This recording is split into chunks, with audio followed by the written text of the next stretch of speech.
En Moni TV, La Cumbre. Aquí te mostramos lo mejor de nuestra sociedad. En La Cumbre te presentamos lo mejor de nuestros paisajes. La Cumbre. Estamos orgullosos con lo mejor de nuestra región. La Cumbre. Somos el fruto de nuestro trabajo. La Cumbre. Solo aquí, en Moni TV, tu canal.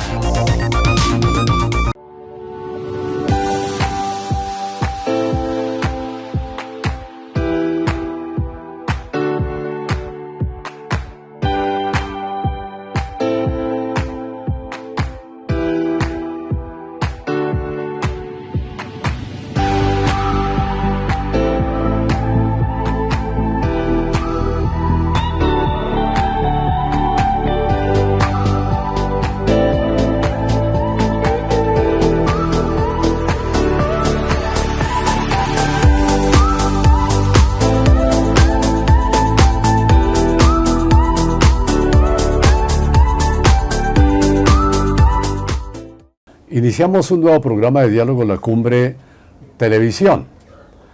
Como siempre lo hemos indicado, es un programa dirigido principalmente a todos los pobladores de dos provincias hermanas de Colombia, ubicadas en Santander y en Boyacá, la provincia de Ricaurte en Boyacá y de Vélez en Santander, y por las redes sociales a cualquier lugar del mundo donde se encuentren paisanos procedentes de esta gran región de la hoya del río Suárez. Para este programa tenemos un invitado, un economista, profesor universitario de la UPTC de Colombia, con sede en Tunja, Sogamoso, Duitama, Chiquinquirá, también profesor de Uniboyacá y de la ESAP. Hoy, en su retiro de la docencia y de su actividad laboral, se ha radicado en Moniquirá. Y eso lo destacamos y le agradecemos por vivir y convivir en este pueblo de la ciudad dulce de Colombia. A Luis Carlos Peña Farieta le damos la bienvenida a este programa de Diálogo La Cumbre Televisión. Muchas gracias, Juvenal, por la invitación a este programa, que sé que se hace con mucho esfuerzo. También agradecerle a tu señora, que te colabora muy eficazmente en tus propósitos, y estoy a la orden. Bueno, muchas gracias y por esa disposición de tiempo, y sobre todo para compartir saberes y conocimientos de alguien que en la academia y en la docencia pues estuvo formando cantidad de jóvenes que hoy son profesionales. Luis Carlos, quisiera que nos comentara inicialmente, la economía es una ciencia, y esa ciencia, ¿de qué trata efectivamente? Porque a veces pues en el dominio público pues solamente se maneja pues el peso, el dólar, se hace mercado, se compran diversos objetos, bienes, etcétera, pero la mayoría de nosotros no sabemos de qué trata la ciencia económica.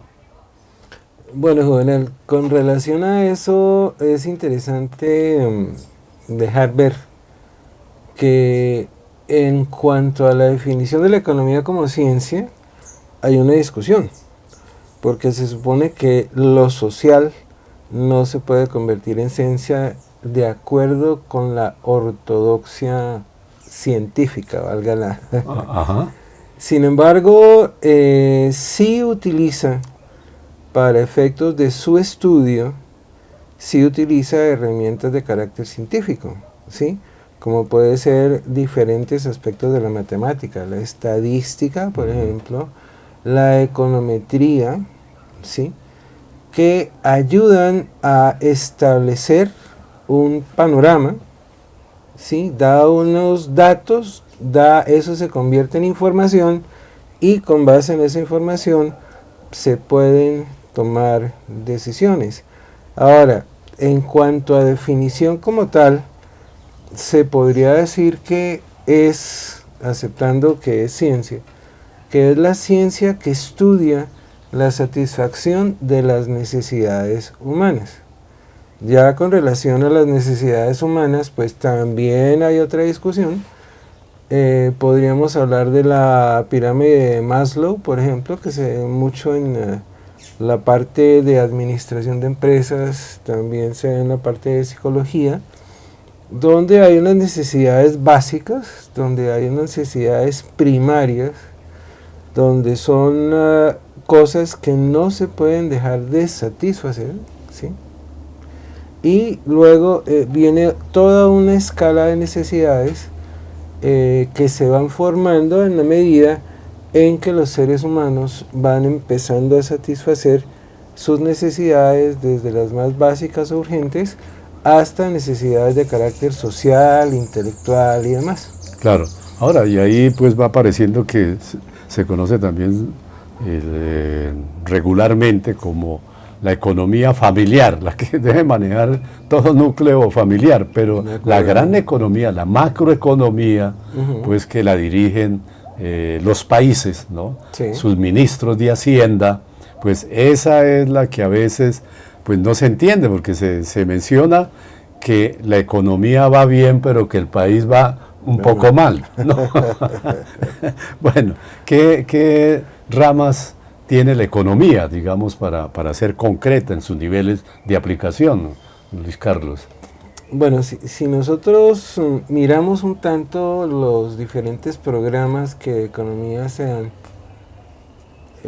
lo primero sería como una introducción, que es una visión general sobre la historia de la economía, los modos de producción, las doctrinas económicas, ¿sí? Para dar la visión general del asunto, ¿sí? Luego ya en el siguiente periodo se ve lo que se llama la microeconomía, que es básicamente todo lo relacionado con las empresas, ¿sí? Y lo relacionado con oferta y demanda, ¿sí? Ya ahí se empieza a configurar un poco más la parte entre comillas científica, se analiza qué pasa en las empresas, también podemos analizar qué pasa en las familias, ¿sí? Porque finalmente el nombre de economía es eso, ¿no? Proviene de oikos y nomos, ley de la casa, ¿sí? Ajá. Bueno, qué importante entonces, eso. luego seguimos con los diferentes tipos de situaciones a nivel de el mercado, oferta y demanda. Sí, entonces hay entre comillas imperfecciones porque no hay libre competencia. Sí, entonces es como en una familia que el hijo o los hijos preferidos, ¿sí? Sí. Eso ocurre, se mira toda esa parte y se proponen una serie de, entre comillas, políticas para que podamos llegar al ideal, que es la competencia perfecta. Sin embargo, ya para esta época, a estas alturas del desarrollo humano, del desarrollo de la civilización, no sería, a mi juicio, la mejor opción competencia. Yo diría colaboración.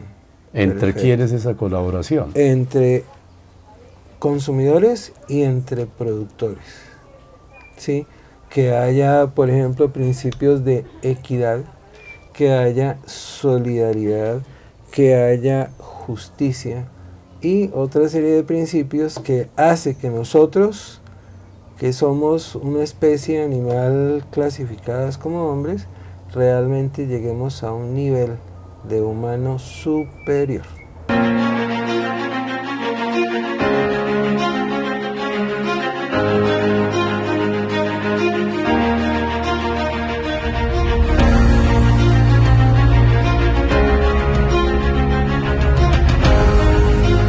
Eso es. Ahora, en ese marco desde luego que hay ya para el funcionamiento de la economía de un país modelos económicos. Sí, claro. ¿Cuáles Claro son que sí. esos modelos económicos? Pues algunos Bueno, mira, mínimos. antes de eso, quisiera explicar el paso de la microeconomía a la A la macroeconomía. macroeconomía. Sí, o la economía política, que también la llaman así, donde un tanto la metodología, sí, de agregación de variables y todo eso se modifica frente a lo utilizado en la microeconomía. Ya en macroeconomía estamos hablando de agregados económicos. Entonces ya no se estudia una empresa como tal, sino se estudian sectores. Los Más sectores específicos. productivos, correcto. Y digamos la división inicial principal es el sector primario, ¿sí? Que es toda la parte de agricultura, pesca, todo lo demás, minería. El sector secundario, que es básicamente la parte industrial, y el sector terciario, que es la parte de servicios, De servicio. ¿sí? La parte de servicios. Entonces, ahí también hay oferta y demanda, ¿sí? Pero ya el énfasis se hace es a nivel de los agregados, ¿sí? A nivel de los agregados, y no tanto a nivel de carácter individual. ¿Sí? Bueno, después de eso, ahí también hay, digamos, imperfecciones. Y ahí, de acuerdo con lo que se está viendo en el día a día a nivel de las diferentes economías, entonces es necesario, primero, recabar información, contabilidad nacional. ¿Sí? Ujú. Segundo, mirar cómo van las cosas de acuerdo con lo previsto, de acuerdo con las posibilidades, y con base en eso tomar una serie de decisiones.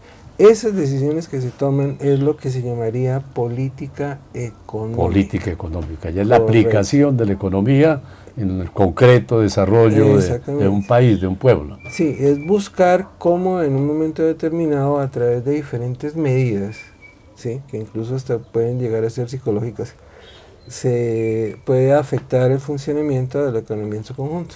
Bueno, y vamos a los modelos, ¿no? Para que la opinión, nuestra audiencia, pues conozca cómo al final, para que un país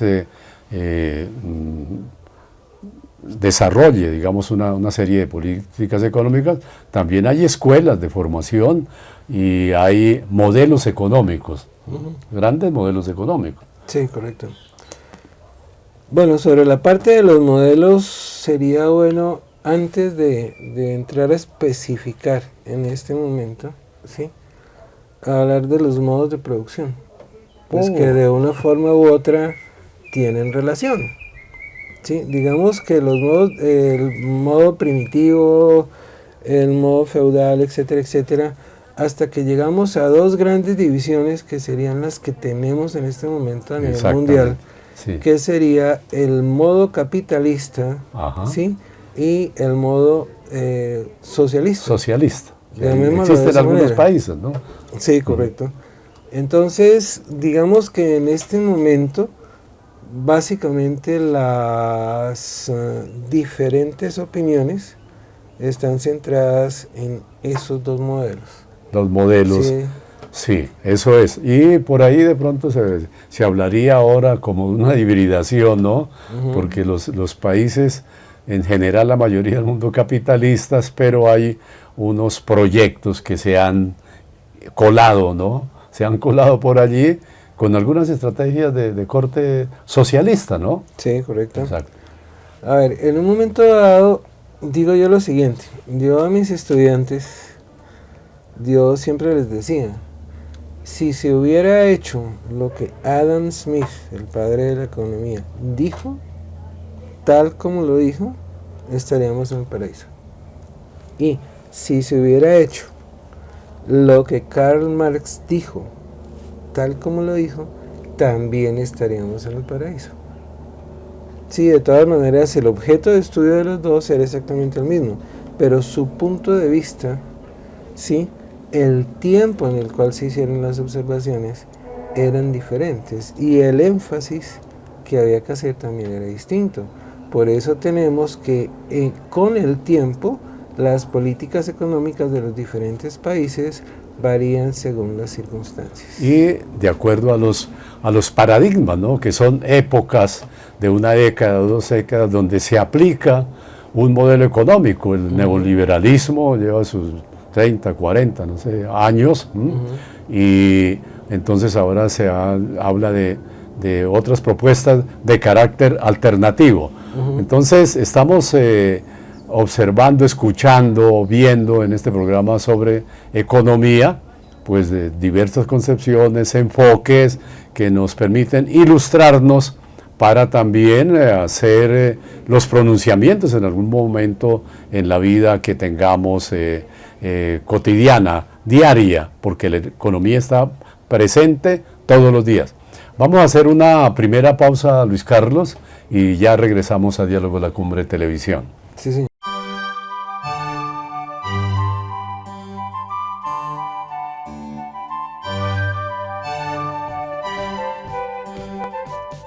Continuando en Diálogo de la Cumbre Televisión, la economía es algo concreto también, es algo concreto, que debe ser comprendida por la mayoría de los pobladores y los ciudadanos de un país, ¿no? Pues unos lo entenderán sencillamente, otros la comprenden porque han hecho sus estudios respectivos a nivel de la primaria, la secundaria, la universidad, y se van especializando en temas de la economía que lo que busca precisamente es mantener lo que decía Luis Carlos hace un rato sobre el equilibrio. Un equilibrio debe existir para generar igualdad entre los que consumimos a diario tantos productos, otros los producen, ¿no? Los producen, y ese valor y ese mercado pues debe mantener entonces, como se ha señalado, un equilibrio. Precisamente hay una pregunta que se espera que sea interesante. ¿En qué sentido? Tanto la nación, los departamentos, los municipios, para su funcionamiento, para atender las necesidades y las urgencias de una población en materia de educación, de salud, de recreación, de deporte, del agro, todos esos niveles del pago de funcionarios, la contratación para hacer vías carreteables, puentes, etcétera, para la vida cultural también de los pueblos. Entonces se tienen los presupuestos. Y hoy ya por la legislación del 91, pues esos presupuestos cada alcalde, cada gobernador y presidente debe definir los mínimos para sus 4 años de gobierno. Entonces, ¿cómo se configura un presupuesto en general, don Luis Carlos? Bueno, mira, sobre eso me gustaría comentar que la parte presupuestal es solamente uno de los aspectos que se deben tener en cuenta para efectos de desarrollar una buena labor en el campo que sea a nivel familiar, sea a nivel industrial de una empresa empresarial, o sea a nivel estatal. Si nosotros miramos un tanto lo que se llama la planeación estratégica, ¿sí?, nos vamos a dar cuenta que existe una misión, que es lo que tenemos que hacer, una visión, que en el tiempo, cómo vamos a estar, digamos, son como unas metas, se plantean unos valores, ¿sí?, con base en los cuales vamos a trabajar, y se plantean unas estrategias, ¿sí? Luego de eso vienen otras etapas, pero que configuran una misma actividad. Esas etapas serían la parte de la planeación, ¿sí?, la parte de la planeación, donde se establecen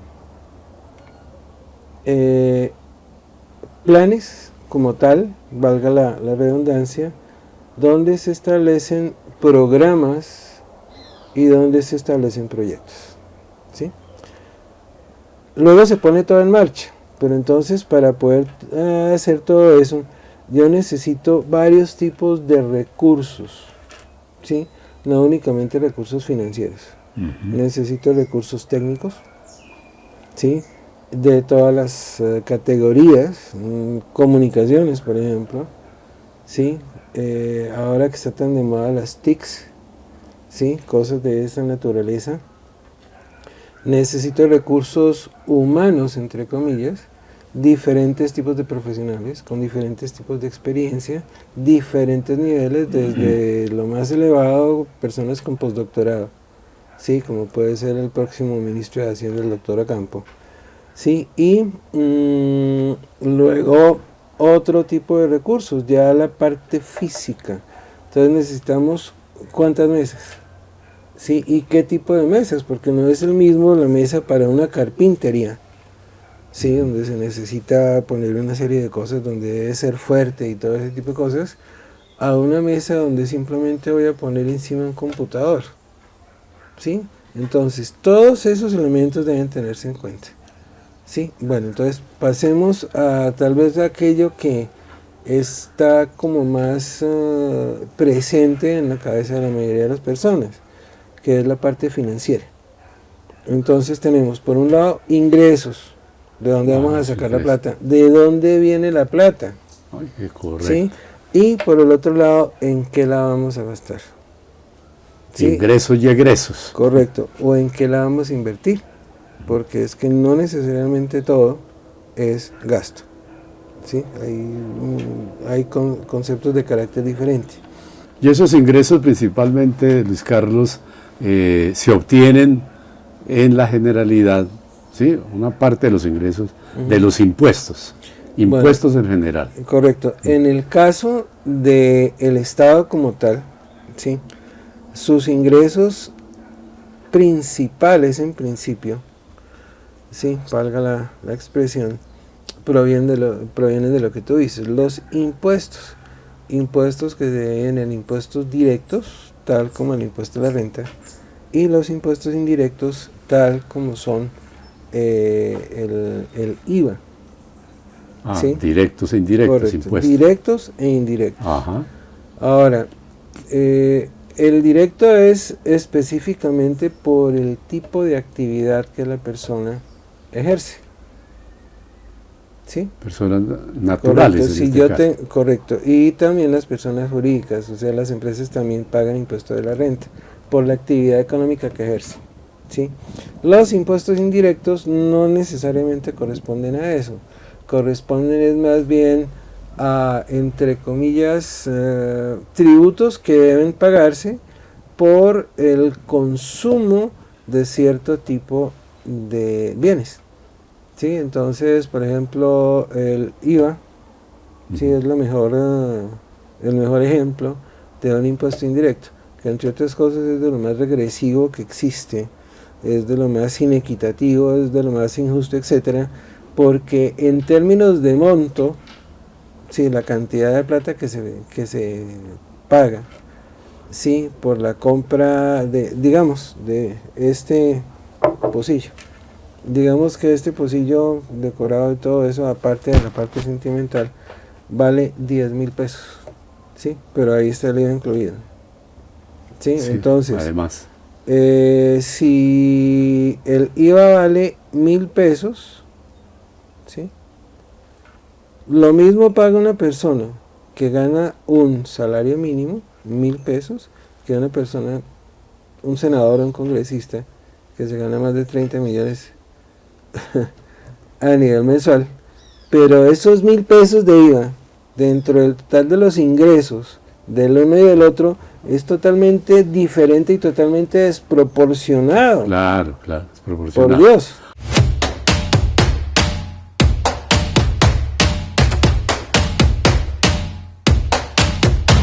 Ahora, Totalmente. Luis Carlos, pero es que el IVA y otra serie de impuestos que aparecen en los países, se los inventan en el extranjero, se copian para acá, dicen, no, el IVA apareció al 4%, ¿no? Y ya van del 19%, y se mantiene ahí, era por 3 o 4 años.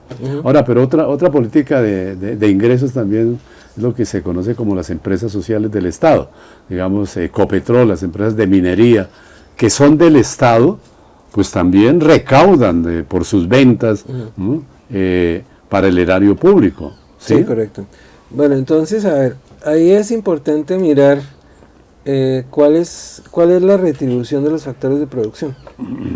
Entonces, por la actividad económica del Estado, por su propia existencia y por su necesidad de mantenerse de alguna manera, están primero la parte de los ingresos corrientes, básicamente de carácter tributario, y luego vendrían los ingresos de capital, que es donde están precisamente lo que tú mencionas. Sí, si nosotros nos remitimos a la Constitución de Colombia, nos vamos a dar cuenta que el Estado es dueño de una serie de recursos de carácter natural, por ejemplo el subsuelo. ¿Sí? Entonces, si yo en un momento determinado encuentro petróleo en mi propiedad, ese petróleo no es mío, ese petróleo es del Estado. Subsuelo del Estado. ¿Sí?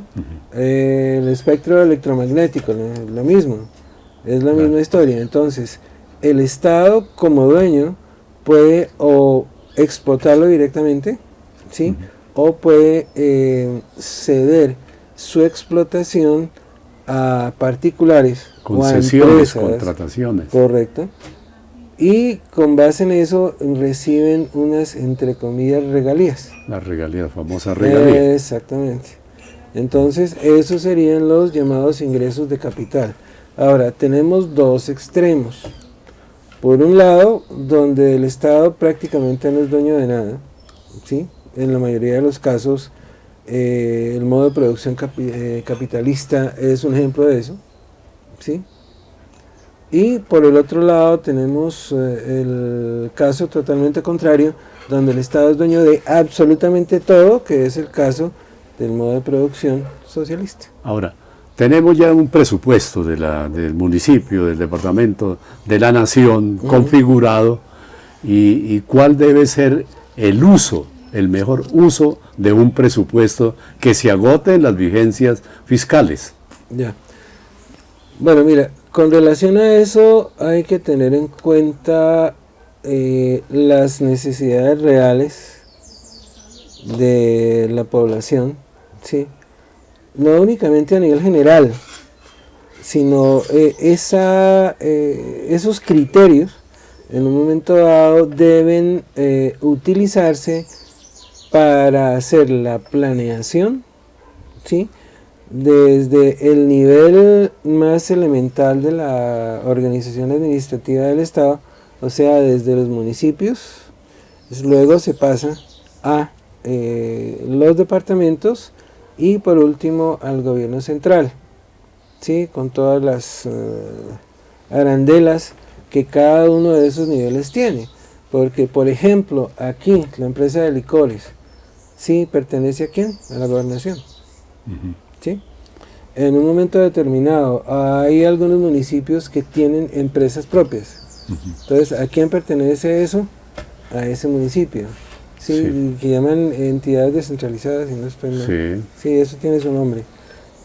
Entonces, con base en esa fusión y en esa unión de necesidades, ¿sí? Se establecen una serie de prioridades en cada uno de los niveles. ¿Sí? De acuerdo con esas prioridades, entonces viene la asignación de recursos. ¿Sí? En todos los recursos físicos, recursos humanos, recursos financieros, etcétera, tecnológicos y demás. En un tiempo, en un cronograma. Correcto. De aplicación, de ejecución. Entonces, teníamos el caso, acabamos de pasar por unas elecciones y había una serie de programas, ¿sí? Esos programas se tienen que convertir en un programa de gobierno, en un plan de desarrollo, ¿sí? Y para poder ejecutar el plan de desarrollo necesariamente se tiene que elaborar los presupuestos. Pero con ese criterio tiene que... Una visión global, amplia, grande. Correcto. Muy bien, esa es la segunda parte que estamos haciendo de este programa, ¿no? Que vamos poco a poco cotejando, construyendo, tejiendo, digamos, un marco, una concepción acerca de lo que es la economía macro, micro, para que todos la entendamos, la comprendamos y la apliquemos en nuestra vida diaria. Ya regresamos, no se retiren, vamos a hacer esta nueva pausa.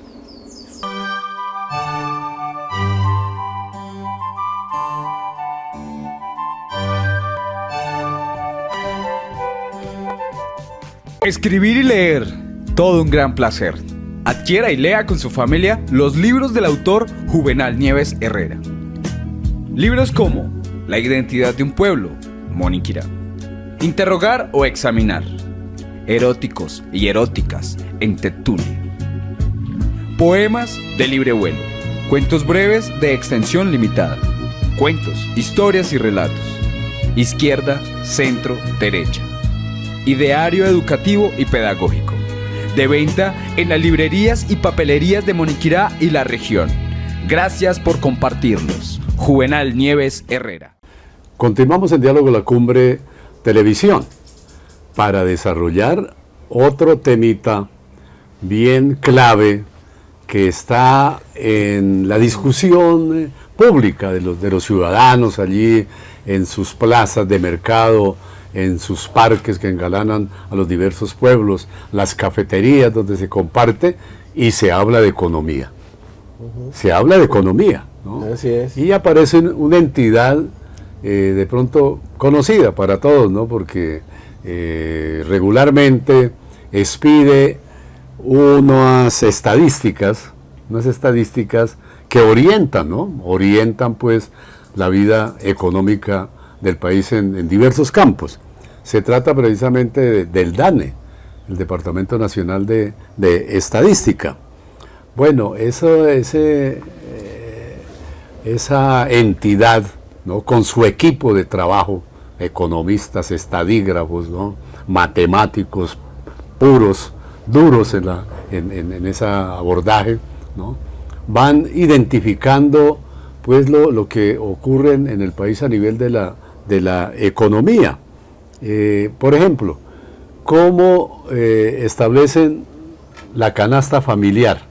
Dicen que la canasta familiar, bueno, hay una serie de productos, pero tiene como un acumulado, un porcentaje, y con eso entonces se rige pues el mercado de cada uno de los pueblos y regiones y del país. Bueno, digamos que el DANE es la única fuente oficial de datos de diferente índole, sobre todo de carácter económico, la única fuente oficial válida en Colombia. Si bien en un momento determinado tenemos otras entidades que también hacen el cálculo de algunas estadísticas, como es el Banco de la República y como es también, por ejemplo, Fedesarrollo. Las entidades privadas económicas. Correcto, sí. Bueno, en cuanto al asunto de la canasta familiar, esa canasta familiar ha ido teniendo diferentes composiciones en el tiempo, ¿sí? Debido a al mismo cambio en las costumbres de consumo. Sí, por ejemplo, hace, no sé, tal vez 20 años o un poco más, mejor dicho, no estaba previsto que se incluyera los gastos del celular dentro de la canasta familiar, o cierto tipo de gastos originados en productos tecnológicos, ¿sí? Celular y otras cosas, televisión por cable, etcétera, etcétera. Tampoco era posible meterlos ahí. Entonces, a ver, de acuerdo con el tiempo, modo, lugar y personas, ¿sí? Esos son 4 elementos que son claves en cualquier tipo de análisis. Tiempo, modo, lugar y personas. Eso nos lo enseñaron en las clases de castellano, ¿sí? Ajá. Entonces, se va ajustando, ¿sí? La composición de la canasta. Sí, antes la mayoría de los elementos de la canasta eran productos sin procesar. O sea, yo iba al mercado y compraba el plátano, no compraba harina de plátano. Si yo quería harina de plátano, entonces yo lo pelaba, lo ponía al sol, lo molía y demás. ¿Sí? Bueno, entonces entraron ese tipo de productos. Y eso también modifica el presupuesto de las personas. ¿Sí? Entonces, del cálculo de la canasta familiar, también se deriva el cálculo del salario mínimo. Ahí hablar entonces con qué se compra. Entonces, con el Exactamente. producto de su trabajo, de sus salarios mínimos, que también los identifica el DANE, que hace sus estudios para que al final en la negociación con las centrales obreras, cada año se defina el nuevo salario mínimo.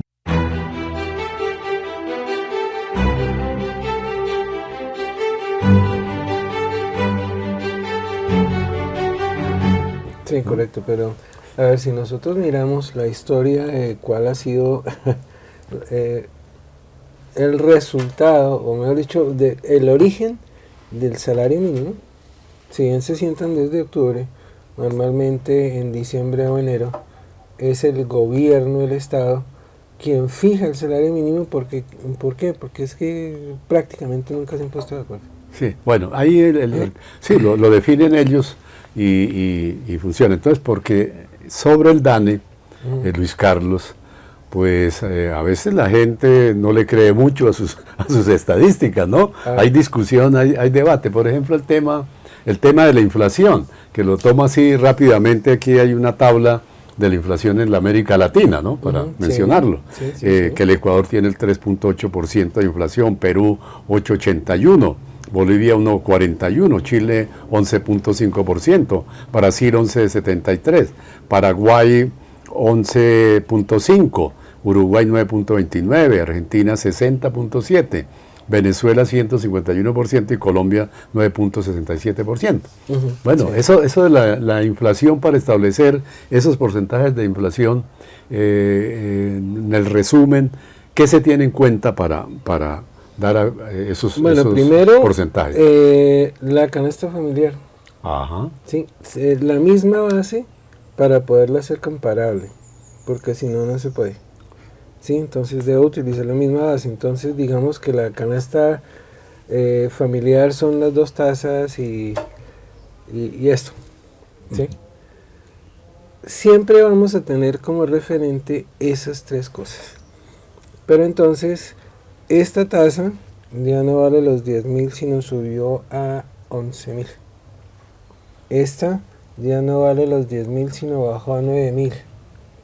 ¿Sí? Y aquella ya no vale 10, sino 12. ¿Sí? Entonces, yo digo, se gasta en todo eso. Entonces subo aquí 11, aquí 9, los mismos 20, y tenemos allá 12. Entonces, antes, ¿qué me costaba? 30, ¿no? ¿Y ahora cuánto me vale? 32. ¿Sí? Esos 2 de diferencia es la inflación.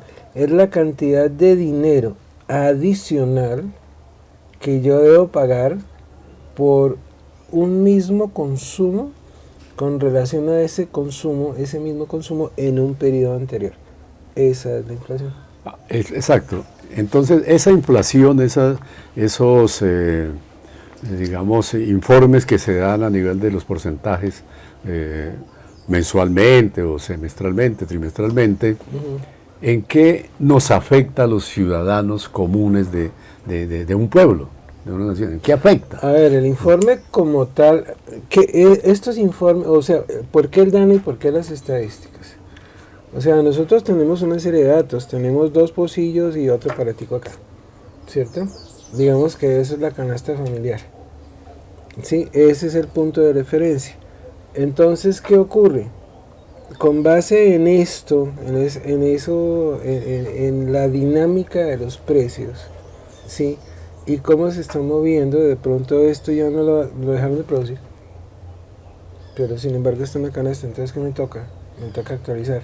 Entonces, en lugar de esto, decidieron, porque Juvenal toma mucho tinto, entonces de ahora en adelante, entonces un termo. ¿cierto? No solo el pocillo, sino un termo. Entonces hay que modificar la canasta con ese elemento. Entonces hay que procurar hacerlo comparable.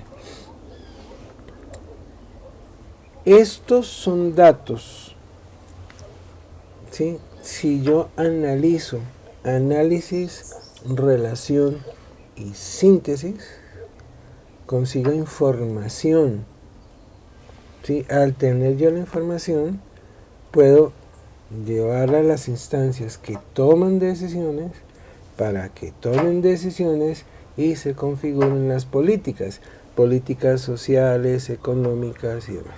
Y esa afectación entonces, para insistir un poco Luis Carlos, en los ciudadanos corrientes, ¿cómo se afecta la inflación? Así. A ver, en un momento determinado es un punto de referencia para la gente. Sí, la gente empezó este año salario mínimo $1.000.000, sin contar el transporte y eso. Sin embargo, la diferencia con relación al valor anterior, ya a finales de enero eso ya había desaparecido. ¿Sí? Entonces ya estaba ganando, digamos, los mismos 900 de antes, en términos de poder adquisitivo. ¿Sí? Estamos en julio. La inflación, de acuerdo con los datos que tú tienes, está en el 9%, que nos ha ido bien frente a otros países de América Latina. ¿Sí? Entonces ya no son ni el $1.000.000 ni los 900 de acá, sino estamos como en 750. ¿Sí? Entonces ya la canasta familiar que estaba calculada con, no sé, 500 ítems, ¿sí? Ya ahorita, así yo quisiera comprarla con los 500 no puedo, sino me toca 300. Sí. Y además, Luis Carlos, que se dan estos informes de la inflación, ¿no? El Banco Central, el Banco de la República, sí. El DANE los tiene en cuenta, pero en el año el salario mínimo no se le hace ningún reajuste, se deja anualmente. Bueno, esos son términos, digamos, que encontramos en esta charla con Luis Carlos Peña Farieta, economista, profesor de varias universidades aquí en el departamento de Boyacá. Vamos a hacer una última pausa y ya regresamos a la parte final de este programa de Diálogo La Cumbre Televisión. Diálogos La Cumbre TV, un programa multitemas generador de identidad territorial. Véalo por nuestro canal Moni TV martes a las 8 a.m. y 5 p.m. con repetición los domingos a las 8 a.m. y a las 5 p.m. Asociación La Cumbre, actuando con cultura y solidaridad.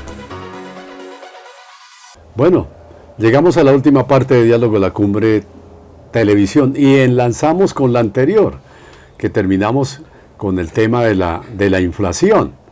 Eso que es una presentación de todos los países y bueno, la prensa internacional también en asuntos económicos, prensa especializada, hace muchas comparaciones entre los países, ¿no? ¿Qué pasa en Argentina? ¿Qué pasa en Venezuela? Que Estados Unidos también después de la pandemia se le subió la inflación y hubo desempleo por montones, ¿no? Porque no había la plata para el sostenimiento de los subsidios de las empresas, etcétera. Pero entonces, como para atenuar ese tema de la inflación, aparece la deuda externa. La deuda externa, ¿no? Dice, y uno se pregunta, Luis Carlos, bueno, ¿por qué todos los países, al final, dentro de lo que uno ha leído, hablan de la deuda externa, ¿no? Con el Banco Mundial, con el Fondo Monetario Internacional, ¿sí? Todos, hasta Estados Unidos y las grandes potencias, tienen deuda externa, están pagando la deuda externa, Luis Carlos.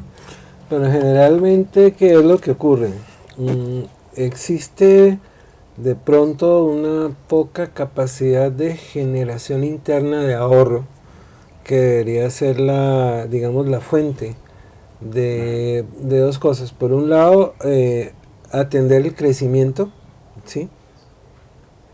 Por ende el desarrollo, y por el otro lado para atender emergencias.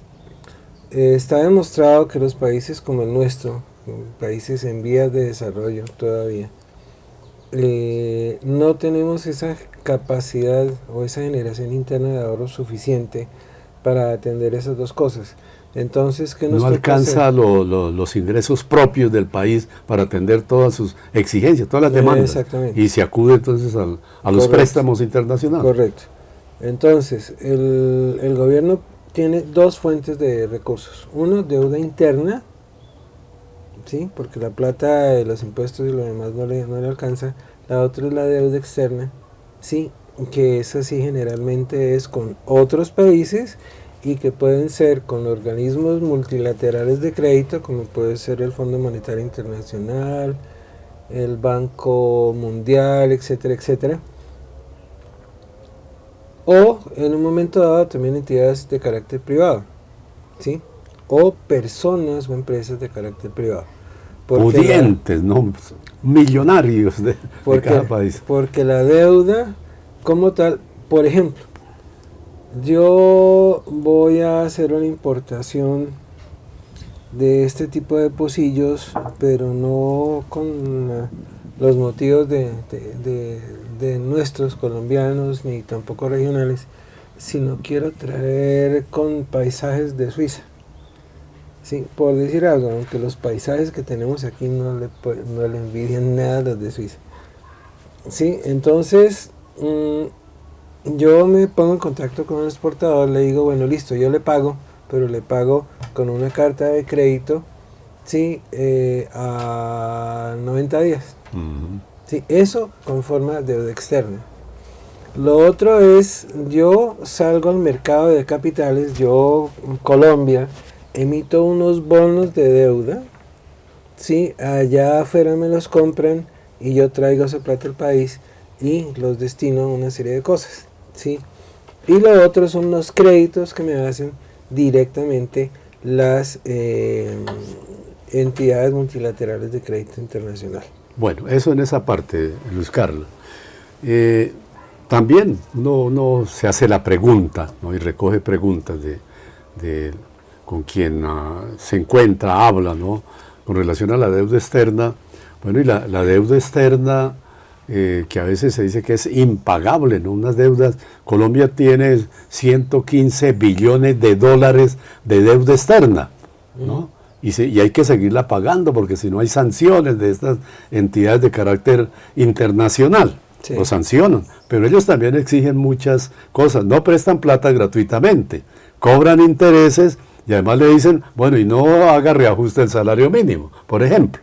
Bueno, pero hay economistas que queríamos mencionarlo acá, por ejemplo, Manfred Max Nip, que Luis Carlos lo conoce, un economista alternativo, premio Nobel de Economía Alternativa, la economía descalza de Chile, ¿no? Una eminencia, ¿no? Que contrasta con algunos otros economistas más clásicos y ortodoxos. Bueno, y tenemos también acá, quiero mencionar a Eric Toussaint, un economista belga, ¿no?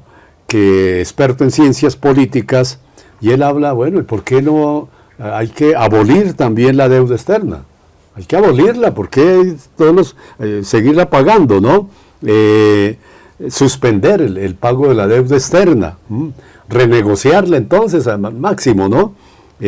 Algunos también dicen que hay que repudiar eso, ¿no? ¿Cómo así que la dependencia de una deuda externa? Entonces, como para terminar este programa, ¿qué le parece, digamos, estos pronunciamientos de los economistas que estamos mencionando acá? Bueno, en un momento determinado, digamos, se están planteando soluciones a diferentes tipos de circunstancias, también desde otros puntos de vista que pueden generar ampollas. Sí, de pronto en el caso de Max Nip, pienso que eso fue lo que ocurrió. O sea, cuando una persona plantea cierto tipo de soluciones no ortodoxas, sí, obviamente los ortodoxos se le dan encima y si pueden, hasta ahí llegó, ¿sí? Entonces, a ver, ¿cómo funciona la economía? Desde el nivel familiar, oiga, mijo, présteme 100.000 pesos, ¿sí? O si no, acudo donde un amigo, sí, hola compadre, présteme tanto, sí, es exactamente lo mismo. Entonces se los pago en tanto tiempo, ¿sí? Esa plática que me prestan yo la puedo utilizar para tomar trago. Generalmente el destino de los subsidios que reciben las familias aquí en este país terminan ¿en dónde? En las tiendas, ¿sí? Donde la gente se dedica a tomar trago y no cumple con la finalidad del subsidio, que es comprar, por ejemplo, el alimento, la ropa, etcétera, para los niños, ¿sí?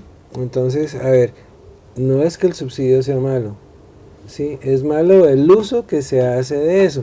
Entonces, llegamos a la deuda externa, aquella deuda externa que se plantea que se repudie, ¿sí? Porque quienes recibieron la plata en principio, ¿sí? No la destinaron a lo que deberían haberlo destinado, ¿sí?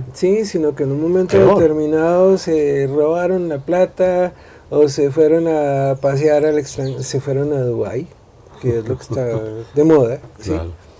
Y cosas de esa naturaleza. Entonces, en esos casos, ¿sí? Pienso que debería haber entre comillas, un castigo ejemplar para las personas que han desviado esos recursos. Los gobiernos y los funcionarios. Las personas, porque el gobierno no es bandido, es bandido los que están ahí haciendo fechorías. Sí, exacto. ¿Sí? La corrupción que aparece, Luis Carlos. Por asuntos de tiempo, yo le escuché ahorita sobre el ejemplo de las deudas desde quien me presta a mí una plata, ¿no? Y comienzo como a darle vueltas y no se la pago, ¿no? Y le suspendo el pago como el cuento, ¿no? Sí. Del deudor moroso. Sí, sí, sí. Alguien que debía y el prestamista comenzó pues a llamarle la atención, a perseguirlo. Oiga, pero págueme, no, yo le voy a pagar, pues lo que pasa es que no tengo los recursos. Fueron caminando por el pueblo y ve que viene el cobrador, el señor sale, avanza, se mete a una funeraria y viene el prestamista y lo encuentra allí dentro del cajón. Oye, ¿y usted qué le pasa ahí? ¿Qué ocurre ahí? No, es que estoy muerto de la deuda, ¿no? Entonces, sí. Por la deuda que tengo. Muerto por la deuda, de la pena, ¿no? De la pena. Muerto de la pena aquí por esa deuda que le debo. Bueno, estamos terminando Diálogo La Cumbre Televisión con el agradecimiento a Luis Carlos Peña Farieta, ¿no? Seguramente que todos ustedes son testigos de los muy buenos aportes que ha entregado para ir cogiendo más dominio acerca de la economía que tiene que ver con nosotros mismos como ciudadanos comunes y corrientes de un pueblo, de un departamento, de una nación. Luis Carlos, muchas gracias. Muchas gracias a ti, Juvenal, y también a tu señora, quien nos ha colaborado tan atenta y diligentemente en este episodio. Y a ustedes nos volvemos a ver en un próximo programa.